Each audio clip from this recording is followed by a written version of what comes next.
আসলে আপনি কেমন ছেলে বা কেমন পিতা বা কেমন স্বামী হবেন, সেটা আপনার পরিবার থেকে আপনি উঠে আসবেন বা আপনার পরিবার থেকে আপনি শিখবেন। কারণ ছোট্টকাল থেকে মানুষ কিভাবে গড়ে উঠবে সেটা পরিবার তাকে শিখিয়ে দিবে। হয়তো বই পুস্তকে আপনি লেখাপড়া করে শিক্ষিত হতে পারেন ভালো, কিন্তু আপনি ভালো স্বামী নাও হতে পারেন, ভালো পিতা নাও হতে পারেন।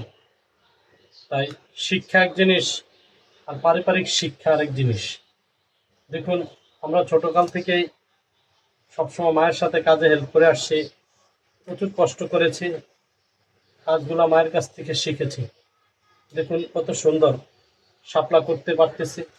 আর এটা আসলে কোনো কাজে লজ্জা নয়, সেটা আপনি বাহিরে করেন, ঘরে করেন, স্ত্রীকে করে দেন বা আত্মীয় স্বজনকে করে দেন, কোনো কাজে লজ্জা নেই। লজ্জা হলো ওই জিনিসে যে অলস, যে নিজেকে অনেক জ্ঞানী ভাবে। আর শিক্ষিত হইলে মানুষ যে পুরোপুরি ভালো মানুষ হবে এমন নয়।